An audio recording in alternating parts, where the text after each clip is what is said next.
Téléspectateurs de Gao, merci de cette confiance renouvelée au programme de Renouveau TV et bienvenue dans votre émission Les Grands Jurys. Ce soir, les Grands Jurys reçoivent pour la deuxième fois Monsieur Abdelkader Maïga. Il est du comité stratégique du M5 RFP. Monsieur Maïga, merci de cette deuxième comparution devant les Grands Jurys. Tout le plaisir est pour moi. Avec moi pour vous interroger ce soir, nous avons Abdraman Keïta. Il est directeur de publication du journal Le Témoin. Bonsoir Abdraman. Bonsoir. Eladj Chana Takiou, une fois Eladj. Vous êtes. Une fois Eladj. Ok. Vous êtes directeur. Les jaloux. Oui. Dis ça. Vous êtes directeur de publication du journal Le 22 septembre. Bonsoir Chana. Bonsoir Barou, ça va? Et je suis Oumar B. Sidibé pour ceux qui nous suivent sur la radio Renouveau FM ou la 98.1 FM. Encore une fois, bienvenue à toutes et à tous dans votre émission Le Grand Jury. Monsieur l'accusé, votre observation sur la composition du jury? Oui, pour le moment, je n'ai pas d'observation. Pour le moment. Pour le moment. Oui. C'est le moment et le lieu, hein? Ah bon? Bien entendu. Bon, je ne peux pas préjuger de quelque chose que je ne vois pas, je ne sens pas. Je pense que l'atmosphère est bonne. D'accord. Donc, ça va. Abdraman, nous avons M. Maïga pour la deuxième fois. Effectivement, malheureusement, ça fait très longtemps, l'intervalle de temps qui sépare la première et la deuxième fois que nous sommes en train de le recevoir, qu'on a même perdu le fil, on ne sait pas dans quelle atmosphère la première rencontre s'était tenue. Oui. Il avait été acquitté, bien entendu. Ah bon, voilà, il a dit dans ce cas, les préjugés, comme il le dit, sont des bons préjugés s'il avait été acquitté. Donc nous accueillons quelqu'un qui avait déjà bénéficié d'un acquittement ici et nous espérons qu'il va s'illustrer par les mêmes attitudes, les mêmes postures qui lui ont valu cet acquittement-là aujourd'hui, puisque l'actualité tourne autour d'une question qui l'intéresse, je suis sûr, puisque aucune question d'intérêt national ne lui a jamais échappé. On l'a toujours vu s'exprimer. Oui. En tant que... Donc sa citoyenneté ne fait l'ombre d'aucun doute. Donc c'est le citoyen que nous accueillons. Nous accueillons aussi le représentant du M5 RFP au moment où, à ce que je sache, si je ne me trompe pas, au moment où cette association ou bien ce mouvement-là traverse vraiment, est traversé par beaucoup de courants, vous voyez, je sais pas quoi. Donc, je pense que vraiment, tout, il est bien indiqué pour répondre à toutes les questions qui se posent aujourd'hui chez les citoyens maliens. Chana, nous avons M. Maïga. Je pense que c'est l'invité idéal qu'il faut pour la semaine. Parce que depuis la signature de l'accord jusqu'à aujourd'hui, il a été droit dans ses bottes par rapport à l'accord. Il a toujours défendu de façon radicale et intraitable vraiment le territoire, l'intégrité du territoire national, surtout la région de Gao. Il s'est illustré par ses propositions dures au point que certains pensent qu'il est raciste, au point que certains pensent que c'est un va-t-en-guerre, au point que certains pensent qu'il met du feu au lieu de calmer la situation. D'accord. Aujourd'hui, nous sommes dans une situation de rébellion qui a repris sur notre territoire. Le mot n'est pas fort. Je l'assume. Ce qui se passe aujourd'hui dans le pays est assimilable à une rébellion. Et nous l'avons entendu avec véhémence demander que ceux qui sont à la base de ça, à qui l'État a tout donné, ils proposent qu'ils soient matés. Donc, je pense que l'occasion est trouvée pour évoquer cette problématique de l'accord, cette problématique de la reprise des hostilités, de la belligérance entre l'État du Mali et la CEMA, notamment principal signateur de l'accord issu du processus d'Alger. D'accord. Je pense que c'est un bon invité. D'accord. Monsieur Maïga, un bon invité. Ah oui. Et nous allons ouvrir le débat. Justement, avec vous, on va effectivement aborder la question de l'avenir de l'accord et la situation, l'évolution de la situation sécuritaire dans le nord du Mali. Mais avant déjà, quel regard vous portez sur le bilan de la transition à l'aune des revendications que portait le M5 RFP? Nous sommes en 2020. Merci, Monsieur Sidibé, merci aux membres du jury. Avant toute chose, permettez-moi de présenter mes condoléances. Mes condoléances à toutes les victimes civiles et militaires.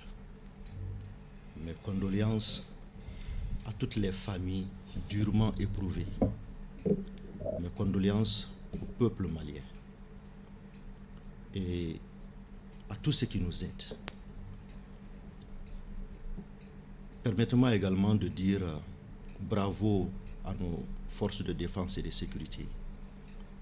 Toutes mes félicitations. Je pense qu'on aura l'occasion de parler sincèrement de la situation sécuritaire. Mais par rapport au regard que j'ai au sujet des revendications du M5, durant cette transition, Oui. surtout durant la partie rectifiée de la transition, je peux vous dire d'ores et déjà, d'ailleurs avant que je le dise, il faut que j'exprime à tout le monde que je suis ici en tant qu'invité, mais pas en tant que représentant du comité stratégique du M5. Ça qui est bien précis. Je parle à mon nom, j'assume ce que je dis et j'assume les conséquences aussi, s'il y en a. D'accord. Vous savez, pour savoir quel est le regard, moi, mon bilan à l'étape où nous sommes tout de suite du M5, des revendications du M5, j'ai une boussole. Et je pense que c'est la boussole du M5 parce que nous avons commencé par les 10 points et 17 mesures. Et j'avoue que sur les 10 points et 17 mesures, de la rectification de la transition à aujourd'hui, nous pouvons dire qu'on est à 77% de réalisation sur nos revendications. D'accord. Parce que sur les 10, il y avait une revendication qui n'est plus d'actualité, parce qu'on n'a pas actualisé nos 10.17 mesures, on les a gardées telles qu'on les avait proposées au premier gouvernement de la transition, et nous les avons aménagées en transformant les 10.17 mesures en programme d'action gouvernementale, tout ça. D'accord. Mais quand je prends la liste du M5, on a 9, sur les 9, il y a 7 qui sont presque réalisés. Les points saillants. Les points saillants, la réduction du train de vie de l'État. Ça, c'est un point. Et si vous voulez, je peux même vous donner, parce que c'est 10 points. Malgré l'augmentation du budget du CNT de la présidence? Non, ce n'est pas forcément cette augmentation qui prouve que le train de vie de l'État n'a pas été quand même revu à la baisse de façon drastique. Est-ce que vous avez un ministère aujourd'hui qui peut vous dire qu'il a reçu régulièrement et normalement ses allocations? D'accord. Il n'y en a pas. Même à la primature, il y a des problèmes de fond aujourd'hui. Parce que cette lutte implacable contre la réduction du train de vie de l'État a été suivie. Allez-y. Et ça nous a permis Ça a commencé avec Boubé. Depuis sous Boubé, le train de vie de l'État a connu une diminution drastique. Ça se poursuit. C'était une logique. Allez-y, il va faire son développement. Sauf que pendant qu'il était au ministère de la Défense. Feu Boubé. Non, oui. Boubé en tant que primature, en tant que Premier ministre. En tant que Premier ministre, nous ne l'avons pas senti. On ne l'a pas senti. Parce que tu étais loin de l'État, tu ne t'intéressais pas à l'État au premier niveau. C'est maintenant que tu t'intéresses à l'État. On va laisser... Je suis désolé. Allez-y. Je me suis toujours intéressé à l'État et à ce qui se passe. Et je connais les acteurs du bout des doigts. Et je peux vous dire, sans risque de se tromper, que ceux qui ont mis ce pays-là à terre, il fait partie des uns. Voilà. Allez-y. On ne va pas se blanchir parce qu'on est mort. Je ne suis pas d'accord. Je peux vous donner des exemples concrets. Allez-y. C'est blanchi, mais il n'a pas... Attendez, Je veux vous attendez, dire non. À ce qu'on sache, aucune justice ne l'a noirci. Comment vous pouvez dire jusqu'à ce qu'aucune justice l'a noirci? On va vraiment dépasser. Il ne faut pas laisser ça passer, puisque ça c'est quand même... qu'on ne peut pas se blanchir. Il faut savoir qu'il ne vit pas. Il faut dire qu'il n'a pas... On ne peut pas se blanchir. Sauf qu'il avait eu l'occasion de se blanchir. Sauf qu'il est en train de répondre à Chana au propos de Chana. Moi, je pense... Ça, si tu laisses passer, ça c'est un peu... Je pense tout simplement que lorsqu'il a été épinglé sur 22 millions de Maliens, et qu'il a été mis en détention pendant combien de mois? Ce ne sont que des présomptions. Mais présomption ou pas présomption, il n'est pas le seul Malien. Il n'a pas été noirci. Sinon, ce n'est pas ça l'objet du débat de ce soir. Il n'est pas le seul Malien. Oui, ce n'est pas l'objet, mais il ne peut pas venir le charger sans preuve. Ce n'est pas possible. Mais vous ne pouvez pas aussi venir le flatter. On ne le flatte pas, non. On ne le flatte pas. Mais vous l'avez flatté. Les faits sont sacrés, que ça plaise ou pas. La justice ne l'a pas condamné. Que ça plaise ou pas, les faits sont là. Moi, les faits sont sacrés. Est-ce qu'on peut revenir sur ce bilan pour qu'on évolue un peu? Alors, les faits sont sacrés en Amérique. On va revenir sur que ça plaise ou pas, que ce soit des adversaires politiques ou non, les faits sont les faits, que ça nous plaise ou pas, il faut le dire. Oui, je n'ai pas dit le contraire. D'ailleurs, je vais corroborer ce que vous êtes en train de dire. Les faits sont les faits, il faut les dire. Quand il était ministre de la Défense, la loi d'orientation et de programmation militaire a été bafouée par sa faute. Quand il était encore on va véritablement évoluer. Oui, l'achat de l'avion présidentiel, il était impliqué dans le dossier. Quand Moussa Mara est parti à Kidal et que les gens sont morts, et lui en tant que ministre de la Défense, il a préféré se défiler. On ne va pas faire ce procès. Mais il a s'il vous plaît. Par respect, s'il vous plaît. On ne va pas faire ça, mais ce que vous êtes en train de dire, il a été mis en valeur encore de ministre de la Défense. Limogé, il est devenu Premier ministre. Sauf que votre réaction va provoquer une autre réaction. On sait comment c'est arrivé. Allons-y, oui. Un Premier ministre français. Chana, s'il vous plaît. Un Premier ministre français. Ce que tu es en train de dire. Chana, s'il vous plaît. Revenons. Non, il est en train d'opiner. Ce qu'il dit sur son point de vue, ce n'est pas la vérité. Il faut que cela soit clair. Il dit, il opine, il donne un point de vue qui n'est pas forcément la vérité. C'est ça. Allez-y. Allons-y, monsieur. Maintenant, dans le bilan, dans les 17 mesures du M5, quand j'ai parlé tantôt de 7 points sur 9, le premier point, on a parlé de la réduction du train de vie de l'État. On a parlé, il y a la lutte implacable contre la corruption, qui est aussi une action. Troisième action, l'affectation des ressources prioritairement à la satisfaction de la demande pour freiner la paupérisation croissante et la hausse insupportable du coût de la vie. Ça, on a vu, l'État a mis plus d'1 milliard d'exonérations pour vraiment pouvoir soulager. Pour le ratio entre cet investissement et le résultat. Le résultat, le panier de la ménagère. Le résultat, sauf si je me trompais, je pense que tous les Maliens qui sont salariés au niveau de la fonction publique ont vu leur grille salariale changer. Il y a eu une harmonisation du grille salarial. On peut tout nier sauf ça. Maintenant, si tu as eu 50 francs sur ton panier, ou tu as eu 1000 francs, ou tu as eu 5000 francs et que ça ne t'a rien servi, c'est autre chose. Mais on ne peut pas nier qu'il y a eu une harmonisation du grille salarial. D'accord. Je me limite juste à ça. Autre chose, il y a la façon dont la mauvaise gestion par certaines personnes, d'ailleurs aujourd'hui, qui sont parmi les gens de la CEMA qui ont mis notre pays dans cette situation. On va revenir. Hein? Oui, mais je veux vous dire, quand on sort des milliards pour l'huile, la farine et tout le reste, et que celui qui est chargé de superviser, de contrôler, de faire de telle sorte que la population ait accès à ça facilement, qu'on ne prenne pas les exonérations pour après amener autre chose ou dilapider les exonérations, et finalement, l'impact va être difficile. Et je l'ai une fois dit dans une de mes interventions. Donc, le deuxième point, c'était véritable poursuite judiciaire contre les commanditaires et auteurs des tueries et exactions contre les victimes de la crise. Ça également, il y a eu des gens qui ont été arrêtés et leur dossier a été aujourd'hui associé. C'est un dernier point rapidement. Le plus saillant, parce que le temps... Oui, mais il y a l'audit également des ressources publiques. Aujourd'hui, c'est grâce à cet audit, il y a eu 13 audits extraordinaires qui ont permis aujourd'hui les arrestations qui sont en cours. D'accord. Donc, moi, je peux vous dire... Abdraman, allez-y. Effectivement, il avait dit pour quel résultat aujourd'hui. Il faut reconnaître qu'aujourd'hui, après 3 années de transition, beaucoup de Maliens s'interrogent. Ce que vous avez évoqué, par exemple, comme augmentation ou bien d'harmonisation des grilles salariales, n'a pratiquement pas d'effet face à l'augmentation du coût de la vie, les prix. Et vous voyez, au Mali, les routes ne sont plus encore praticables. On ne peut plus voyager normalement. En plus de cela, s'ajoute la sécurité.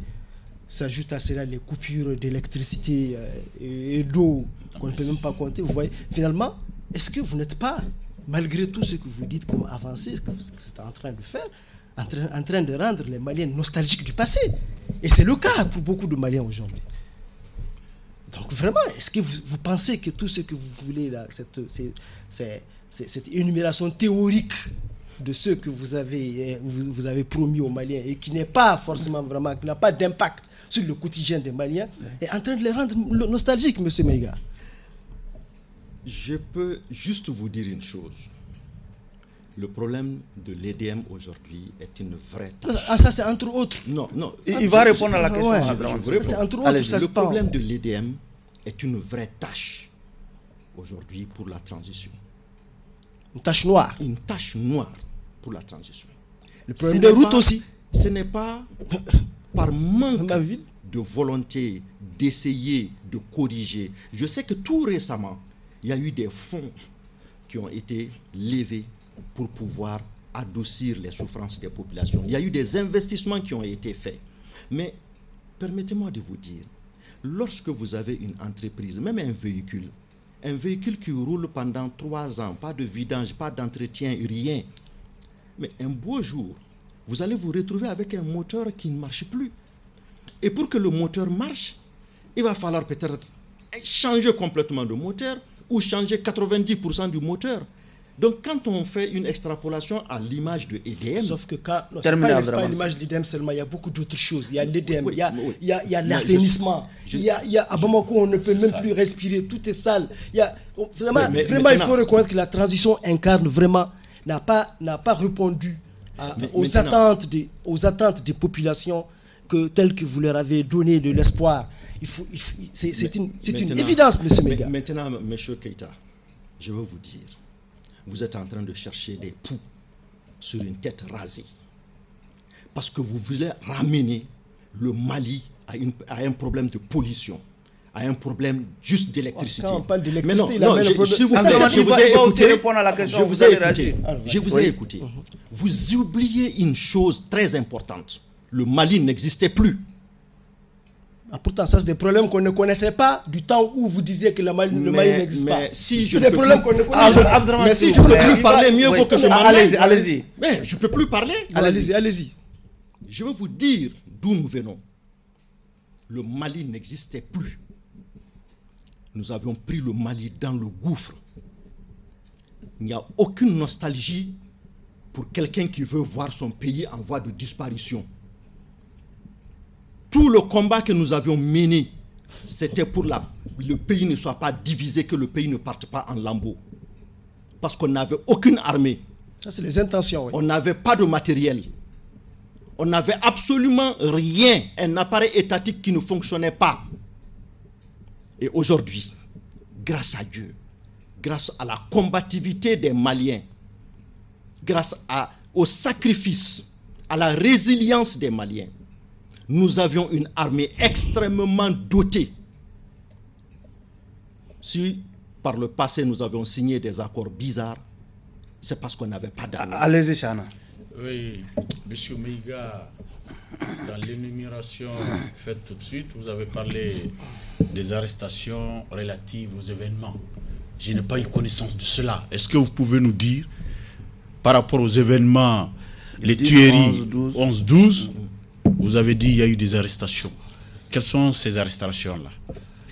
Les plus emblématiques. Même les plus simples, même si elles ne sont pas emblématiques. Parce que moi, je n'ai eu vent d'aucune arrestation dans ce dossier-là. Ah bon? Oui. Mais pourtant, il y a beaucoup de chefs qui... J'ai dit, Dieu nous, moi, on est au courant de rien. Le responsable de la police qui a été arrêté, il est parti à la maison d'arrêt et les autres... C'est depuis que ça s'est bloqué, le dossier s'est grippé à partir de lui. Non. Et dis-moi l'avancée. On vous pose des questions pour voir les avancées, ce qui a été fait. Dis-moi l'avancée qu'il y a eu vous dites que vous n'êtes pas au courant de quelque chose. Je vous ai donné un exemple. Non, l'exemple là, ça, on l'a derrière nous. C'est après ça. Le ministre Salif a été interpellé sur le sujet. Ce n'est pas par rapport à ce dossier-là. Il a été interpellé aussi par rapport à ça. Ce n'est pas sur ça, non. Mais j'ai dit... Ne faisons pas l'amalgame. Le ministre Salif a été interpellé concernant le dossier Sécuriport. J'ai dit... Ne faisons pas l'amalgame. Et il n'était même pas ministre au moment de tuerie. Oui, il n'était pas ministre. Il n'était pas ministre. Évitons l'amalgame et la confusion. Nous savons très bien leur implication. Parce que les forces qui ont agi étaient sous sa commande. Moi, je vais vous dire tout simplement... Il n'était pas en fonction. Comment est-ce qu'elles peuvent être sous sa commande? Mais je vous dis, allez-y vous renseigner. Ils ont tous été entendus dans ce dossier des tueries. Mais personne n'a été arrêté. Salif n'est pas... Vous n'avez pas encore aucun exemple? Personne. Écoutez. Arrestation, il y en a eu. Dites-nous. Vous ne pouvez pas le connaître. Moi, je ne vais pas vous mettre à citer des noms. D'accord, si vous ne les connaissez pas, donc vous ne le dites pas. Parce qu'il n'y a pas. Non. Je le dis. Et puis d'abord, vous avez changé ma question. Quand je dis, je n'ai pas dit arrestation de ceux qui ont fait les tueries de la marche de ceci. Il a parlé de la lutte contre la corruption. Non, il a cité le cas là. Non, il a cité le cas où il y a eu les victimes des tueries. Voilà, de faire la lumière sur ça. Voilà. Les victimes des marches, pas des tueries, des victimes des marches. Non, mais ceux qui ont, c'est-à-dire c'est la crise survenue lors des marches. Donc vous convenez que sur ce dossier, il n'y a pas d'évolution? Il y a une évolution. Je vous ai dit également que l'État a pris le dossier de ces crimes commis dans la CVJR. Ceux qui ont cassé l'Assemblée nationale, l'ORTM, ceux qui ont saccagé ces endroits publics. Oui. C'est pas eux. J'ai dit ceux qui ont cassé ces endroits. On fait l'objet d'une arrestation bien. Ça aussi, c'est quand même... Ceux qui ont cassé l'Assemblée nationale. Ça fait partie des... Qui est une institution. On a mis le feu. On a brûlé même des dossiers comptables alors qu'il y a des gens... il faut poser la question à la justice ou à l'État. Non. Moi, ce que je sais, je connais les points. Non, je connais les points que le M5 a revendiqués par rapport à nos éléments. Clair, c'est vrai. Nos gens sont morts. On a dit à l'État, il faut faire la lumière sur ça. D'accord, et l'État a fait ce qu'il pouvait. D'accord. On termine avec ce bilan de la transition. Non, ce n'est pas le bilan de la transition. Chana, vous avez terminé? Oui, nous allons, oui. On va donner la parole à Abdraman, on va vous revenir. Parlant de la transition, c'est un ensemble dont... Comme vous le dites, il est dit souvent la branche militaire, la branche politique. Vous appartenez certainement à la branche politique. Et force est de reconnaître que depuis un certain temps, cette branche politique est traversée par des crises qu'on appelle des crises qui traversent les soutiens. Selon vous, qu'est-ce qui explique vraiment cette situation-là que le M5 et les soutiens de la transition vivent à l'interne? Ces clivages internes. On a souvent entendu des soutiens du CNT s'en prendre, par exemple, le Premier ministre, et le Premier ministre répondre. Vice-versa, Par personne interposée. Mais lui-même, parfois, il est arrivé lui-même personnellement de faire allusion à ça. Cette passe d'armes-là qu'il y a, est-ce que ce n'est pas... Entre les deux institutions. Non, pas seulement les deux institutions, entre les deux soutiens, entre les soutiens même. Vous voyez, non? Qu'est-ce qui... D'accord. En fait, je vais vous dire sincèrement, je pense qu'il y a plus important à discuter que cela. Oui, mais ça a une implication. Non, ça a des implications. Comment il y a plus important? Il y a plus important, c'est vrai. Mais c'est là ce que nous vivons aujourd'hui peut être aussi une implication de ce manque de cohésion-là. Mais je peux répondre. Allez-y. J'ai dit là où mais vous n'êtes pas en train de répondre, vous êtes en train d'apprécier, de faire un jugement de valeur. Je ne fais pas de jugement de valeur. Je fais juste l'économie du temps parce qu'il y a plus important que ça. Monsieur Keïta, moi, je peux vous dire qu'il y a à peu près 45 jours que je n'ai pas senti ce genre d'attaque. J'ai pas senti... J'ai vraiment l'impression qu'il y a une accalmie par rapport à cette tension qui existait entre des institutions.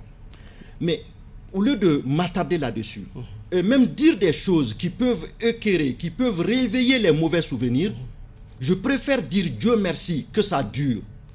Et avancer sur les sujets les plus importants. Monsieur Maïga. Parce que la crise dans laquelle nous sommes aujourd'hui, Chahana l'a bien dit, notre pays est en guerre, Oui. notre pays est agressé. Oui, C'est monsieur vrai. Maïga, Nous en ça venons vraiment, s'il vous Ça ne plaît. me permet pas Ah, oui. de rentrer dans d'autres Monsieur Maïga, considérations. notre pays est en guerre. L'actualité, effectivement, reste marquée par cette reprise de belligérance qui ne dit pas son nom. Ça dit son nom, ça dit son nom. Entre la SEMA que les autorités Ça dit son qualifient, non, les adversaires des terroristes, entre la SEMA et les FAMA aujourd'hui, autour de l'occupation des emprises laissées par l'aménagement. Quelle lecture faites-vous de cette situation? Est-ce que nous sommes désormais en guerre? J'avoue que nous sommes en guerre. Nous sommes en guerre, ce n'est pas par le fait de l'État. Qui sont les Nous adversaires de cette nous guerre? Nous sommes en guerre parce que nous sommes protagonistes, hein. aujourd'hui agressés au cœur de notre pays. Où ce qui est grave, c'est qu'on s'attaque à des populations civiles, innocentes. Ça ne s'explique pas. Oui. Et nous sommes en guerre parce que toute la horde de terroristes, de n'importe quelle appellation, se trouve en accointance aujourd'hui avec un mouvement signataire qui est la SEMA, qui dénote parfaitement que cette organisation est aujourd'hui une organisation terroriste, qui, malheureusement pour nous, constituée de quelques Maliens qui ont parlé au nom d'une population de Kidal, qui, Dieu seul sait, se considèrent comme des Maliens. Malheureusement, ils sont pris en otage. Donc, de fait, nous sommes dans une déclaration de guerre. C'est seulement l'État qui ne veut pas assumer réellement que nous sommes dans une déclaration de guerre. Allez-y, Chana. Oui, monsieur Maïga, le bateau qui relie le sud et le nord a été attaqué avec des dizaines de morts, des blessés. À qui attribuez-vous cette attaque, selon vous? Qui en sont les auteurs? Mais les attaques ont été revendiquées. Moi, je pense que... Par qui? Les attaques ont été revendiquées par les terroristes. Ils Ils ont revendiqué, donc qu'est-ce qui... Parce qu'il y a certains qui mettent cette attaque au compte de la SEMA. C'est pourquoi je dis, est-ce que vous êtes d'accord avec cette revendication faite par Génim, ou bien vous pensez que il y a un jeu dans cette situation-là, où il y a une collision entre SEMA et Génim? Non, vous savez, c'est exactement ce que vous venez de dire. J'ai commencé par là. J'ai dit leur acquaintance. En fait, depuis l'attaque de Ber, la formalisation de la relation SEMA et Génim et tout le reste est devenue une chose formelle. Visible. C'est la même entité. Et ils ont décidé de se venger de l'État malien. Et ils ont décidé que les autres camps, ils ne vont pas les céder facilement. Donc, ils ont déclaré la guerre. Mais là où je ne peux pas comprendre, il y a des symboles de l'État. Il y a beaucoup d'autres choses. Pourquoi aller s'attaquer à un bateau qui transporte des paisibles populations? Pourquoi? Mais franchement, je n'arrive pas à comprendre ça. D'accord, allez-y. Oui, d'accord. Et vous venez de le dire que ce que vous ne comprenez pas, c'est l'État qui est le seul à ne pas comprendre que nous sommes en guerre. Je suppose que vous attendez plus de l'État que ce qu'il est en train de faire aujourd'hui. Oui, Oui, donc, parfaitement. Et ce que vous attendez de lui, on le sait déjà, puisque vous avez toujours été un partisan acharné de la force contre la rébellion, contre les terroristes, ça, c'est tout à fait normal.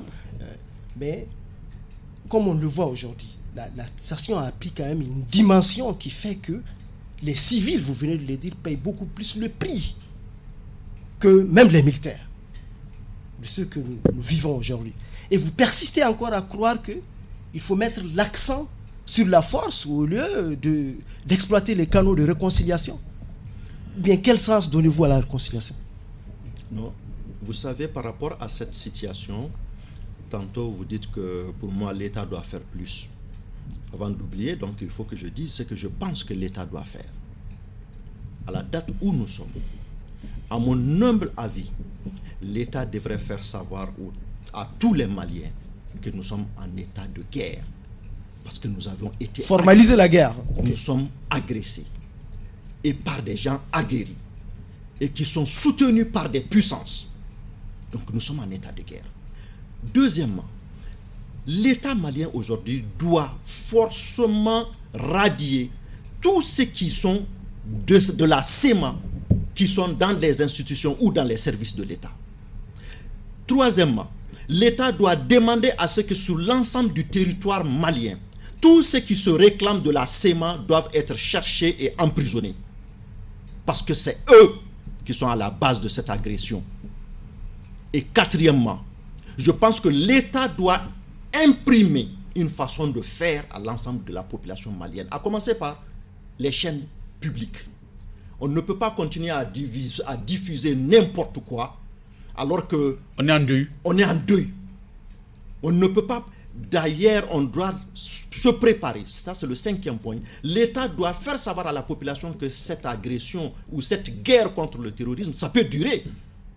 Alors, préparez-vous. Si Abdraman donne du beurre et du pain à ses enfants le matin, il faut qu'il commence à leur dire il faut boire aussi de la bouillie. Parce que c'est ce qui se fait dans le village. Je pense que c'est voilà ce que l'État doit faire. Mais pour revenir maintenant à votre question, oui. Vous savez, on ne peut jamais négocier et avoir gain de cause en position de faiblesse. Nos populations, que Dieu nous en garde, il va continuer à avoir des victimes. Mais rien n'arrêtera ces gens-là dans leur descente aux enfers qu'ils veulent nous faire avaler si jamais on leur met pas une puissance de feu pour qu'ils sachent, pour qu'ils finissent complètement avec notre pays. Allez-y, sinon ça oui, Monsieur Mega. Abdraman, s'il vous plaît. Abdraman, s'il vous plaît, vous aurez la parole. Allez-y, Charles. Oui, Monsieur Mega. À l'entame de mes propos, j'avais dit que nous sommes dans une nouvelle situation, nous sommes dans une rébellion, une nouvelle rébellion. Est-ce que vous partagez l'avis selon lequel nous sommes dans une nouvelle rébellion? Et si oui, nous sommes dans une nouvelle rébellion, quelle attitude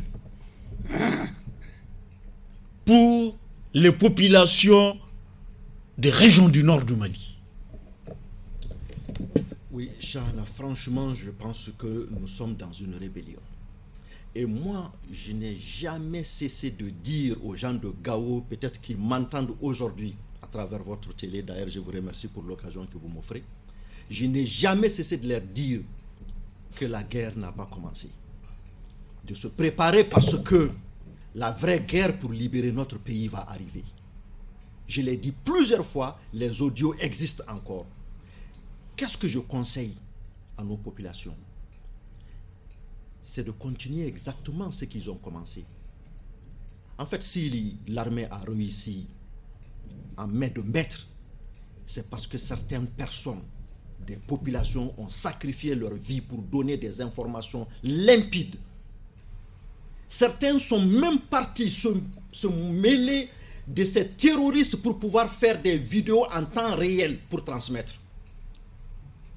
Risquer leur vie pour pouvoir mettre les bonnes informations à la disposition de l'armée. Je pense que la population doit continuer à être soudée. À collaborer avec l'armée nationale. À collaborer sainement avec l'armée nationale. Mais surtout, entre elles-mêmes, il faut qu'il y ait une symbiose. C'est-à-dire que pas de frontière entre Gao, Tombouctou, Menaka, Kidal. Il faut que les gens s'entraident. Il faut que les gens se donnent les moyens, que les gens se supportent. Et même dans un même quartier, dans une même famille, aujourd'hui où il n'y a pas d'électricité, quelqu'un qui a un panneau avec une batterie où tu peux charger ton téléphone, aide ton voisin aussi à charger son téléphone. Ça, c'est des choses que je conseille à nos populations. Bon, comme vous le dites, vous venez d'inviter les gens à créer la connexion entre les différentes contrées de la ville pour faire face à la situation, mais force est de reconnaître que depuis un certain temps, le nord est pratiquement coupé du reste du pays et beaucoup de régions même du nord sont coupées les unes des autres. Cette situation est venue et toute la situation que vous venez de décrire, force est de reconnaître, n'est venue qu'avec le début du retrait de l'amunissement des forces étrangères que nous-mêmes on a voulu vraiment dégager du pays. Est-ce que la situation, cette exacerbation de la situation, cette crispation, cette nouvelle crispation n'est pas une implication de ce que nous-mêmes on a cherché. Ce pourquoi vous-même vous êtes battu, le départ de la MINUSMA. Je vous rappelle que vous avez demandé à ce que le Mali vraiment renonce à renouveler le mandat avec beaucoup de est-ce que c'est pas il y a un lien à faire entre la situation actuelle manifestement vraiment cette exacerbation est venue avec ça. D'accord. Qu'est-ce que vous dites de cela? Non. Il faudra comprendre que les choses sont planifiées pour faire mal au Mali. Tout ce que je disais sur la MINUSMA, mais on a fini par découvrir la vérité sur pas mal de choses. Aujourd'hui, ce n'est pas une exacerbation, mais en fait, le soutien de la SEMA, le soutien des acolytes de la France au Mali, c'était la MINUSMA. C'était la MINUSMA qui donnait les renseignements. C'était la MINUSMA qui protégeait nos ennemis. C'était la MINUSMA qui les entretenait. Et c'est pour cela, d'ailleurs, avant d'oublier, la MINUSMA qui devrait mettre l'accord de paix en marche. La MINUSMA a préféré tourner dos à l'accord, aller se mettre dans des trucs de développement, tape à l'œil, juste pour berner la population, alors que la partie la plus importante de la mise en œuvre de l'accord était la partie sécuritaire, la partie DDR, et c'était la MINUSMA qui était chargée de mettre ça en œuvre. La MINUSMA ne l'a jamais fait.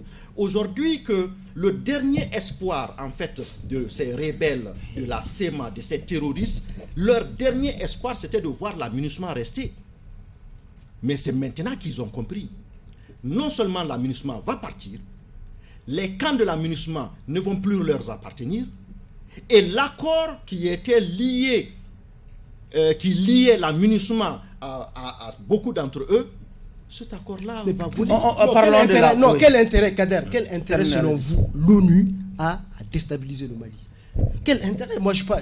Seulement il est difficile de le percevoir. Oui, d'accord. Pour quel intérêt? Faites la part des choses. Vous parlez de l'ONU. L'ONU c'est quoi? Cette affaire des Nations Unies dont vous parlez, moi je vous dis tout simplement que c'est du grand n'importe quoi. Parce que lorsque une organisation comme les Nations Unies ne peut pas comprendre que la France est encore en train de s'appuyer sur des pays, les coloniser ou les recoloniser, les sucer le sang des Maliens, et que cette France va parler au nom du Mali, et au lieu d'adoucir nos peines, c'est la France qui tape sur la table pour qu'on ait des sanctions contre une population meurtrie malienne. Je dis, il faut être dupe pour penser que les Nations Unies nous soutiennent. Et je termine par ce point. Oui.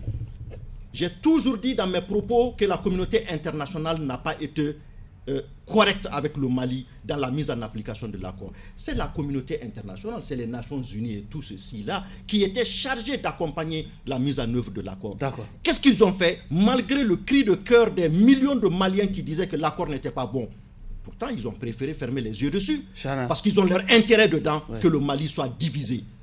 Est-ce qu'on peut parler un peu de l'accord? Oui, M. Abdelkader, est-ce qu'on peut dire à partir de cet instant, à bas l'accord, partons vers autre chose? Vous, votre logique, c'est d'aller vers la guerre. Pour vous, il faut mater les gens de la SEMA. Est-ce que vous pensez aujourd'hui qu'on ne peut plus faire référence à l'accord, à bas l'accord? Franchement, je suis aujourd'hui à 100% d'accord. Vous savez, malgré tout le temps que je décriais l'accord, je décriais la MINUSMA, je n'avais jamais dit je ne veux pas de l'accord. Je n'ai jamais mis dans la tête de quelqu'un que je veux qu'on arrête, qu'on rejette l'accord. Parce qu'il y avait un parti développement. Parce que toute cette lutte qu'on est en train de mener, ce n'est pas pour nous, c'est pour nos populations. Et quand tu regardes la partie développement qui était dans l'accord, j'avoue que ça pouvait faire rêver nos populations, ça pouvait les mettre dans un état d'épanouissement. Mais aujourd'hui, là où nous sommes, je suis convaincu à 100% que c'est la meilleure des choses qui puisse arriver à notre pays. C'est de déclarer, du moment où la SEMA dit qu'elle n'est plus dans l'accord, le cadre stratégique permanent son responsable ou son porte-parole dit la même chose. D'autres mouvements parallèlement disent la même chose. Mais qu'est-ce que l'État attend? Qu'est-ce que notre État attend pour dire l'accord est déchiré, caduc, fini et terminé? Et par rapport à l'accord, moi je ne suis pas un juriste. Et je ne l'ai jamais dit. Je ne sais même pas comment j'ai pu penser à ça ce soir avant d'être là. Dans ce foutu accord, excusez-moi du terme, il n'y a pas de clause suspensive, ce qui montre que c'est un accord bizarre. Il n'y a pas de cas de force majeure. C'est un accord bizarre. Alors aujourd'hui, nous sommes exactement devant ces cas. L'État doit prendre toutes ses responsabilités parce que on a mis des choses en place comme le Comité national de réforme du secteur de la sécurité. Mais c'est des choses qui sont truffées de nos ennemis. C'est des instances, des structures, des organes truffés de nos ennemis qui connaissent nos secrets. L'attaque du camp de Gao, pourquoi ça a eu un tel éclat? Parce que l'aéroport de Gao, parce que... Et Bamba également. Les gens qui étaient chargés de contrôler la rentrée, malgré les checkpoints, se sont retrouvés être ces ex-combattants intégrés. D'accord. Ce que vous êtes en train de dire, vous le dites avec, en toute connaissance de cause, comme quoi l'adversaire, ce que vous considérez comme un adversaire, ou bien l'autre protagoniste. L'ennemi, il dit. Bon, moi, je ne peux pas les appeler. Il est lui, pour le reprendre. Ouais, l'autre protagoniste, comme vous le dites, vous l'avez vous-même dit ici, est soutenu par les puissances étrangères.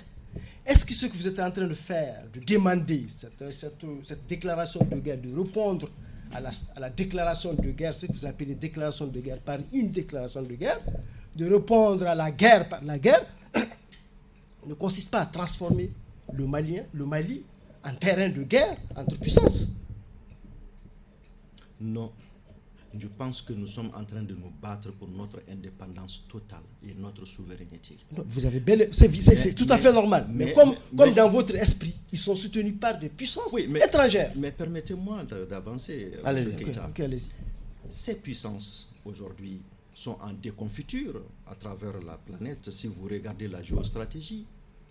Vous savez, la France... Il s'agit de quelle puissance? La France, c'est qui? Je parle de l'Union européenne d'ailleurs. Même pas la France. La France, elle est toute petite maintenant. Toute l'Europe souffrira quand elle va perdre le Mali et les pays autour du Mali. Toute l'Europe souffrira, y compris les États-Unis. Ils vont tous souffrir lorsqu'ils vont se rendre compte que les Noirs, les Africains, l'Afrique au sud du Sahara, les gens ont pris leurs responsabilités, nos minéraux, nos entreprises, notre économie, notre monnaie, tout cela va nous revenir. Parce que eux, ils savent que sans ça, ce qui va leur arriver, ils le savent. Mais Dieu merci, pourquoi il y a les BRICS? Dieu merci, pourquoi en une année, la Russie nous donne ce que durant 30 ans, nous n'avons pas pu obtenir. En une année. Il s'agit de quoi? Il s'agit du matériel militaire. Ils nous ont donné. Oui, quand je dis donner, on a acheté. Ah bon, voilà. Okay. Excusez-moi. On va pas acheter. On a acheté. Il y a beaucoup de donations qu'on ne dit pas aussi. Il y a beaucoup de donations. Je veux vous dire. Toujours est-il que c'est des acquisitions. Je veux vous dire.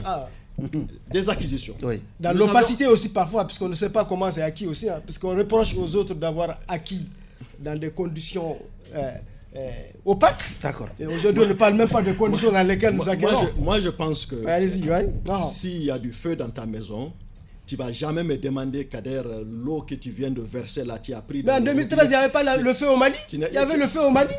Tu as pris dans le robinet ou tu as pris dans le puits? D'autres achats. Poser cette question. Je vais simplement dire, nous avions acquis du matériel lourd de toute génération.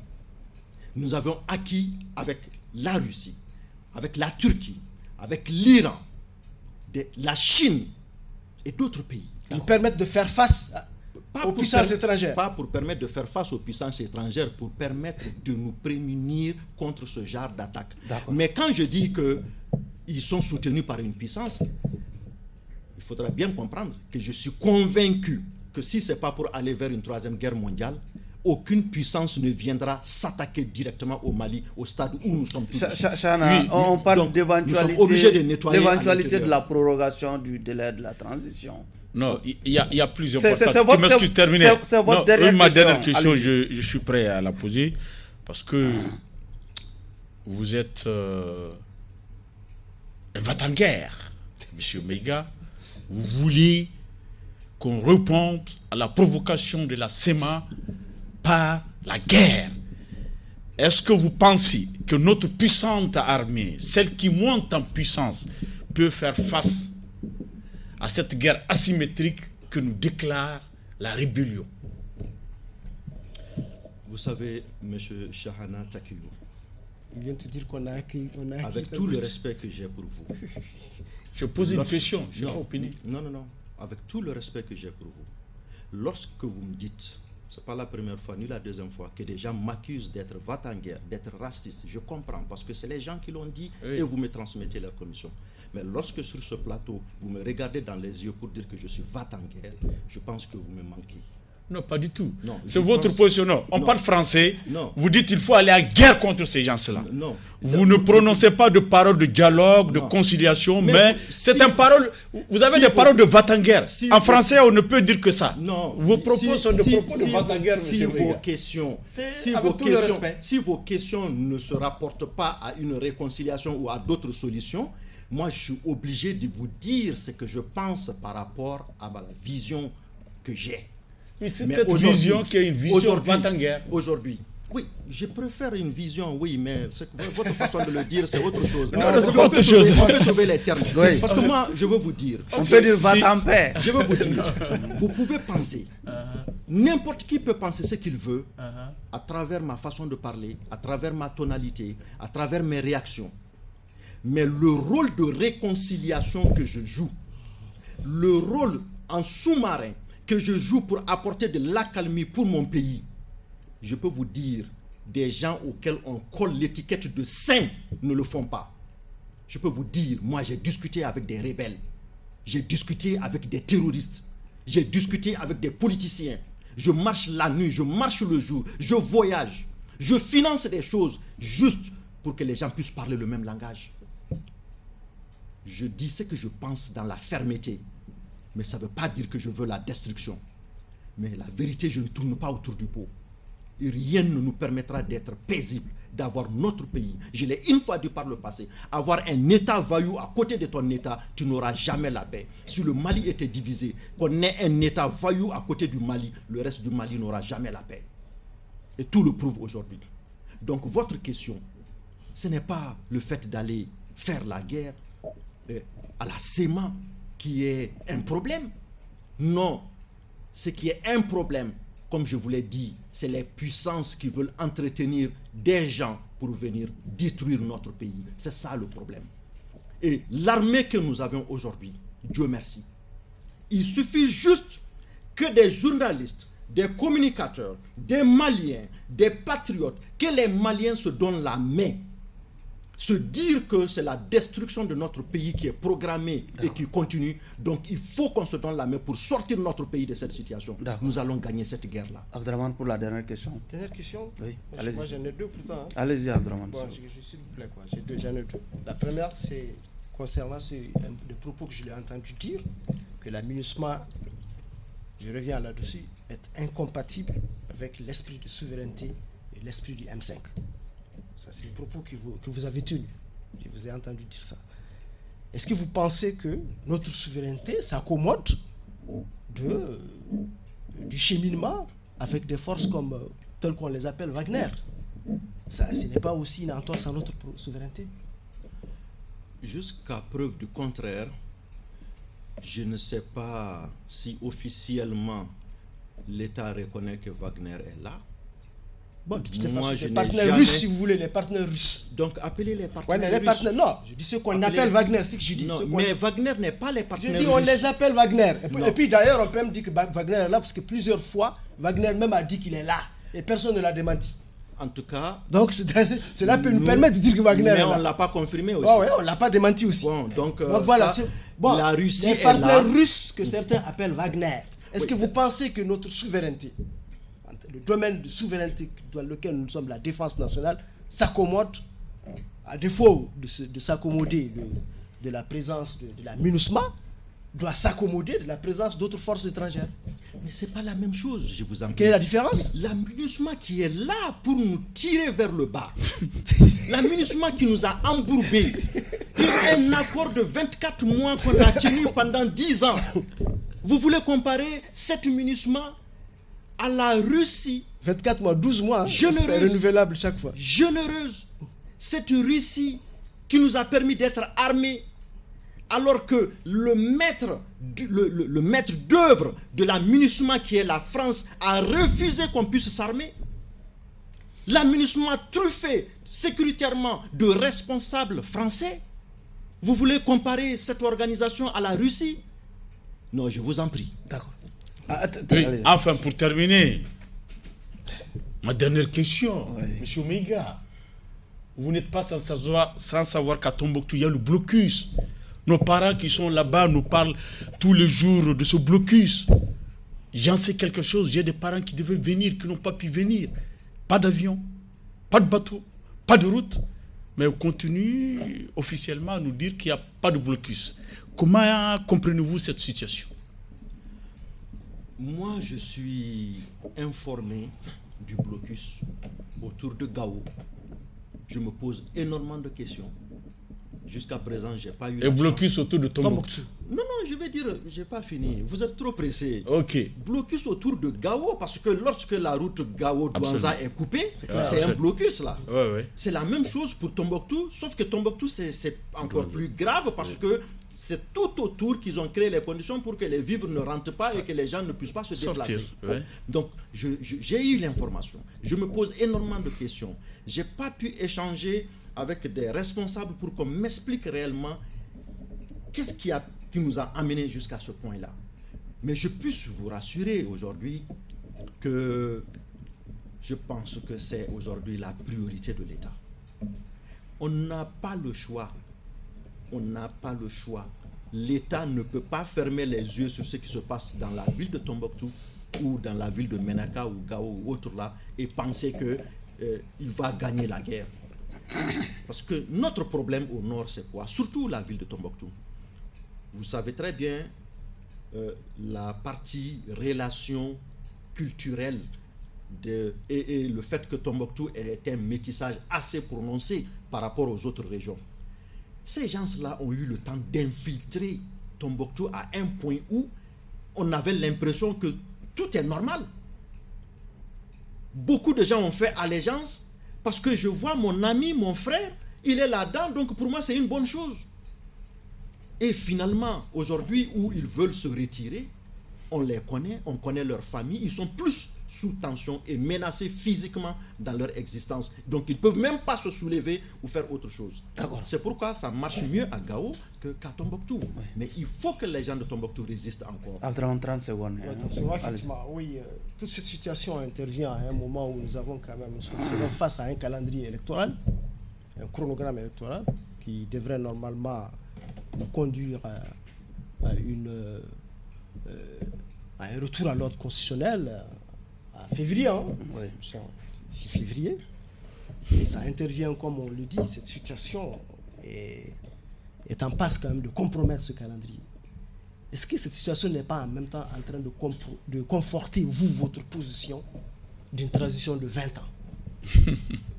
Puisque une fois, vous avez dit que si on veut, on va rester jusqu'à 20 ans. Moi, je me rappelle cette phrase-là. La transition. Vous vous êtes trompé, M. Keita. Ah, si. J'ai dit 10 ans. 10 ans. Ah okay. Bon, si vous voulez 10 ans, autant. C'est la même chose. C'est la même chose. Donc, sauf que je l'ai dit en boutade à quelqu'un qui est très arrogant. Excusez-moi, je vous le dis sincèrement. Okay. C'est quelqu'un de très arrogant. C'est pourquoi j'étais obligé de le répondre. Ah, d'accord. Donc c'était une ironie, vous étiez ironique. Voilà. Okay. Mais je vais vous dire, avant de venir ici, j'ai beaucoup réfléchi sur la question de la prolongation de la transition. Personnellement, si j'étais réconforté à 100% par certains acteurs de la transition, je n'allais pas attendre ce jour pour dire « moi, je veux qu'on prolonge la transition ». mais je ne suis pas rassuré à 100% par tous les acteurs de la transition. Donc la prolongation pour moi, aujourd'hui, ce n'est pas l'objet le plus important. Parce que c'est de fait. C'est de fait. Est-ce que nous allons regarder notre pays... C'est de fait, c'est-à-dire... C'est de fait parce que déjà... Va de soi. Elle s'impose. Non, c'est-à-dire que je veux dire c'est de fait parce que le chronogramme ancien, là, il y avait déjà des élections qui n'ont pas été respectées. Okay. D'accord, c'est déjà consommé. Et donc c'est déjà consommé que s'il doit avoir retard, le retard est déjà là. Consommé, ok. Consommé. Donc maintenant où nous avons cette nouvelle donne de cette agression barbare, de cette guerre qu'on nous impose, est-ce qu'on se pose la question de la prolongation ou on se pose la question comment terminer rapidement avec la guerre? D'accord. C'est pourquoi je dis ça conforte votre... Non, moi, ce n'est pas parce que ça me... Tous les pas, vous étiez pour une transition longue. Il faut reconnaître ça, même si c'était une boutade. Non, Abdraman, s'il vous plaît. Moi, je suis responsable et raisonnable. Une transition est une transition. Nous avions combattu la CEDEAO pour leur expliquer que la crise malienne, les raisons profondes de la crise qui a fait que le M5 a vu le jour, qui a fait partir le régime, si jamais on se hasardait à le traiter de façon banale, on va donner le pouvoir à un homme qui va être élu mais qui ne pourra rien faire et dans 5-10 ans nous retomberons dans les mêmes travers. Monsieur Maïga, nous sommes malheureusement au terme des débats pour le compte de cette audience à présent. Le jury va rester, pas se retirer. On va procéder à la délibération. Shanan, Abdraman, d'abord. Bon, moi je pense que notre débat d'aujourd'hui a tourné autour de deux questions. Essentiellement le bilan de cette transition-là qu'il défend. Il a toujours défendu d'ailleurs avec bec et ongle. Sur cet aspect de la chose, je pense qu'il est dans le déni. Puisque réellement, vraiment, je ne pense pas que dans l'opinion publique aujourd'hui malienne, on en trouve peu qui soient encore optimistes par rapport, si vous voulez, à la satisfaction des besoins sociaux d'urgence, à la satisfaction de beaucoup de choses, à la satisfaction des questions, même parfois même sécuritaires. Là. Pour ce qui concerne la situation globale du pays sécuritaire et cette nouvelle donne terroriste qui est en train de perturber, je pense qu'il est resté égal à lui-même. Vraiment, il se distingue par sa franchise. Il a le mérite de dire vraiment ce qu'il pense réellement. J'étais un peu tenté de l'évaluer sur ça négativement avant de l'entendre dire ici qu'en réalité, en sourdine, il est très actif dans la réconciliation et que ce qu'il fait est différent du ton par lequel il défend certaines de ses positions. Donc je ne vais pas lui tenir la rigueur au point de vous demander, Monsieur le Président, de le condamner, mais je plaide pour un sursis. D'accord. Chana. Merci, Monsieur le Président. J'avoue que j'ai du respect et de la considération pour Monsieur Maïga. Respect et considération parce que c'est un acteur politique majeur.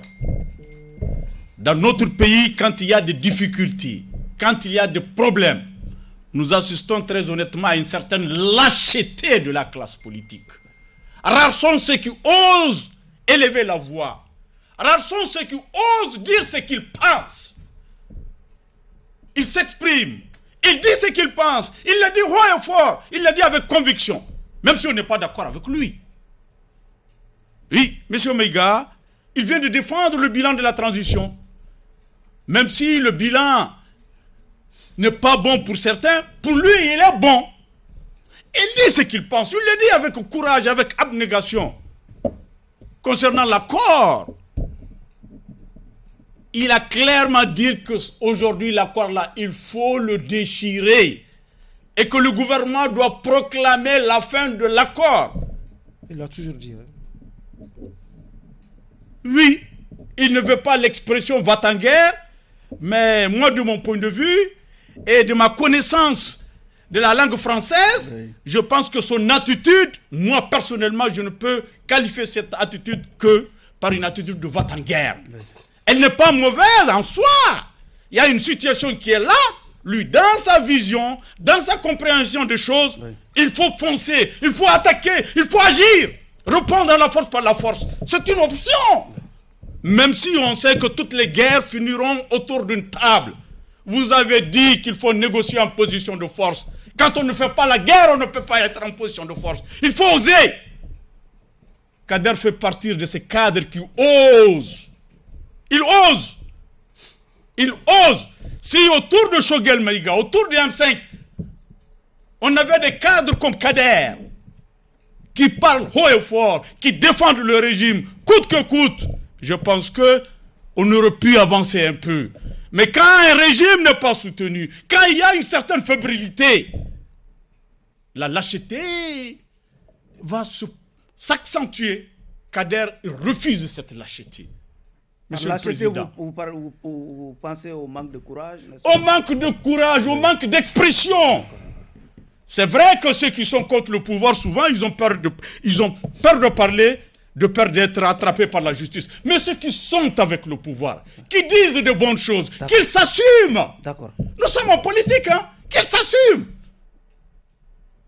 Monsieur le Président, Kader mérite d'être libéré pour qu'on ait plusieurs Kader.